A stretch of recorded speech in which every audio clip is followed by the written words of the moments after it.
They're coming for you, Neo, and I don't know what they're going to do. 네, 안녕하세요. 제가 지난 시간에 물리와 영재고 문제 전반에 대해서 이것저것 짧은 이야기들을 나눴는데요. 이제 생각의 지평을 넓혀줄 수 있는 좋은 문제들, 이런 문제들을 들고 와서 여러분께 소개드리고 또 같이 풀어보면서 생각하는 시간을 가지려고 합니다. 오늘은 굉장히 간단해 보이는 문제를 하나 들고 왔어요. 역학의 가장 기초라고도 볼 수 있는 문제지만 생각 외로 많은 학생들이 이 문제를 처음 봤을 때 대처하지 못할 뿐더러 심지어 물리를 잘 알고 있다고 생각하는, 그러니까 물리의 전공자들도 이런 간단한 역학 문제를 봤을 때 생각보다 당황하는 경우가 많습니다. 왜냐하면 문제를 어떻게 풀어야 될지에 대한 정보나 단서가 문제 내에 거의 주어지지 않는다는 점에 있어요. 문제를 간단히 설명드릴게요. 지금 보여지고 있는 이 문제는 외국권에 있던 문제를 제가 간단히 번안을 해서 가져왔는데, 보시다시피 물탱크가 하나 있습니다. 물탱크 밑에는 이렇게 트레일러 대차처럼 바퀴가 달려 있고요. 수평하게 마찰이 없는 이 평면 위에서 자유롭게 X축 방향으로 이동할 수 있는 수조라고 보면 됩니다. 이 수조 안에 물이 담겨 있어요. 물이 담겨 있고 우리가 이쪽을 뒤쪽, 이쪽을 앞쪽이라고 하면 편의상, 수조 탱크의 뒤쪽에 물이 수직 아래로 빠져나갈 수 있는 배수구가 뚫려 있습니다. 이 배수구는 수직 아래로만 뚫려 있고요. 처음 시작할 때는 이 수직 아래 배수구에 이렇게 고무 패킹 같은 것이 잠겨 있습니다. 즉 현재는 물이 그냥 얌전하게 이 직육면체 형태의 수조 탱크에 담겨 있는 것이죠. 문제는 간단합니다. 이 고무 패킹을 뽑아서 물이 빠져나오기 시작한다면 물 탱크의 움직임을 밖에 있는 사람이 봤을 때 어떻게 보일 것인지 시간에 대해 서술하라는 것이죠. 문제가 굉장히 단순하지만 사실은 생각해야 될 게 굉장히 많습니다. 잠시 영상을 멈추고 생각을 해보셔도 좋고, 아니면은 어떻게 이 안에 있는 물들이 어떻게 움직여서 이 밖에 있는 큰 물탱크가 어떻게 움직일지 생각하는 시간을 가지는 것도 좋을 것 같아요.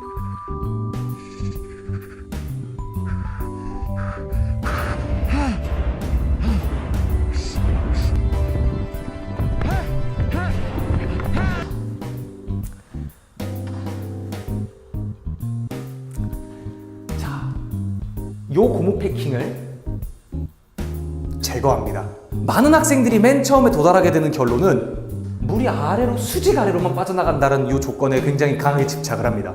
왜냐면 문제에서 방향성에 대해서 아주 강하게 처음부터 걸어준 조건이 바로 배수구가 수직 아래로 뚫려 있다는 조건이거든요. 그렇다면 물이 수직 아래로 빠져나가면 중력에 의해서 분명히 아래로 빠져나오는 물은 아래 방향의 운동량을 얻게 될 겁니다. 하지만 물 탱크 자체는 아무리 아랫방향으로 이렇게 충격량을 가해줘도 단단한 바닥이 있으면 수직 항력에 의해서 버틸 수 있겠죠. 해서 생각을 가장 덜 한 상태에서 이 문제의 답을 내게 되면 물 탱크가 움직이지 않는다입니다. 하지만 여기에서 단순히 이 부분의 물만을 생각하지 않고 수조 전체의 물이 어떻게 움직일까, 여기까지 사고를 넓혀보면 답은 달라집니다. 자, 똑같은 그림을 여기도 그릴 건데요. 여러분, 배수구에서 물이 빠져나간다는 것은 다시 말하면 물탱크 전체에 있는 물이 뒤로 쏠린다는 뜻이겠죠. 그렇다면 이 수조 탱크 전체의 무게중심이 원래 고무 패킹을 뽑기 전에는 정중앙, 이 지점을 원점 O라고 한다면 물이 뒤로 쏠리기 시작하는 시점에서의 무게중심은 당연히 이쪽에는 물 수위가 상대적으로 낮을 거고 이쪽으로 물이 쏠려 나가기 시작하니까 대차 전체의 무게중심이 O점보다는 뒤쪽으로 쏠리게 됩니다. 그렇다면 현재 시스템에서 물체에 가해지는 외력이 전혀 없기 때문에 무게중심은 보존되어야죠.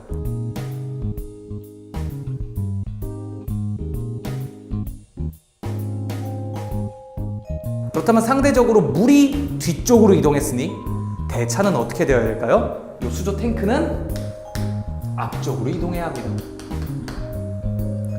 그렇다면 수직 아래로 내려가고 있는 이 물은 앞쪽으로 향하고 있는데 어디에서 이런 운동량이 생겼는가? 그 질문은 지금 보시다시피 수조 탱크 전체에서 물이 뒷방향으로 가고 있는 운동량과 상쇄되고 있는 것이죠. 자, 여기까지 생각한다면 그냥 단순한 운동량 보존 그런 문제구나, 무게중심의 평형을 이용한 문제구나 라고 생각하기 쉽습니다. 하지만 제가 지금까지 학생들에게 이 문제를 내봤을 때 최종적인 답안에 이른 학생을 보지를 못했어요. 그 이유는 이 문제가 한 가지를 더 품고 있기 때문입니다. 이렇게 물이 빠져나간 뒤, 즉 운동이 한참 진행된 이후까지 운동을 생각할 수 있어야 해요. 어떤 운동을 서술하라고 하는 것은 기본적으로 그 운동에 더 이상의 변화가 없을 때까지를 서술할 수 있으면 가장 좋은 서술입니다. 왜냐면 그 이후는 멈춰 있게 될 테니까요. 여기까지 오는 학생들은 상당히 많지만 여기서 이제 시간이 잠시 더 흘러서 뒤에 흘린 물들이 이만큼 있고 수조 탱크는 앞으로 온 상태겠죠. 왜냐면 여기서부터 물을 흘린 상태로 앞방향으로 탱크가 쭉 진행해 왔으니까요. 그런데 저는 만약 여기까지 학생이 답을 냈다면은 학생에게 한 가지 질문을 합니다. 그러면 이 탱크는 앞으로 계속 가나? 아니면 앞으로 계속 가다가 점점 느려져서 언젠가는 정지하나? 라고 물어봅니다. 그럼 대부분의 학생들은 그렇다고 대답을 해요. 왜냐하면 여기까지 그린 그림에서 본인의 생각대로라면 물이 뒤에 있으니까 탱크는 앞으로 갔고 그것을 막을 별다른 힘 같은 요인이 존재하지 않기 때문입니다.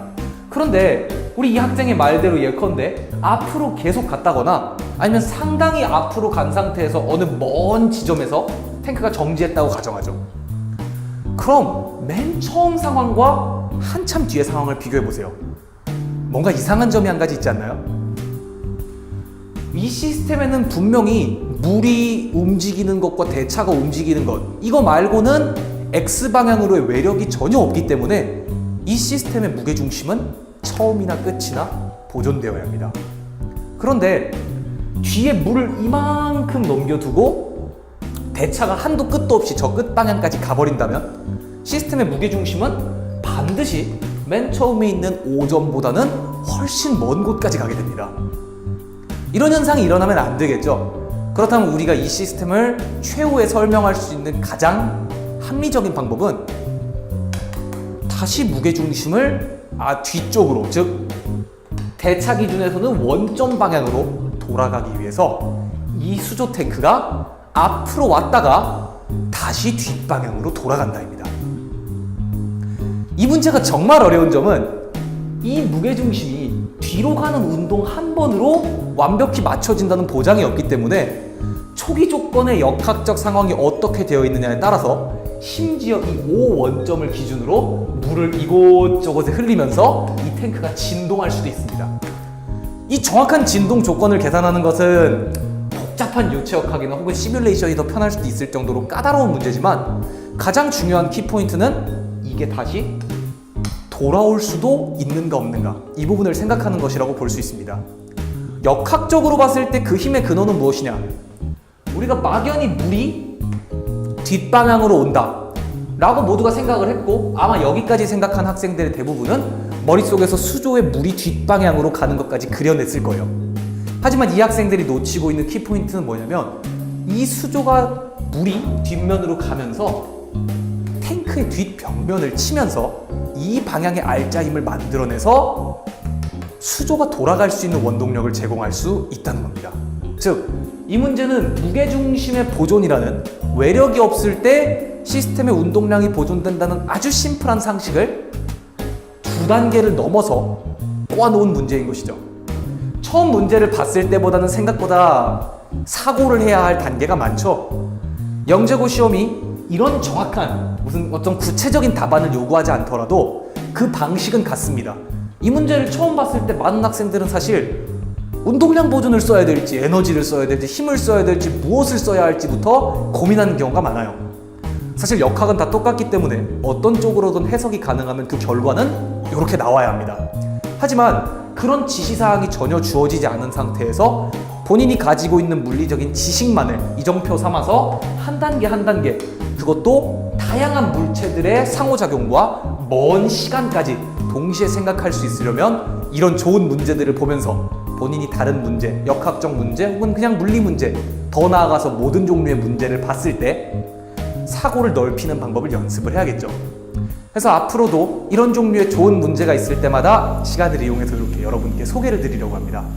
오늘 보여드린 좋은 역학 문제는 여기까지입니다. 네, 감사합니다.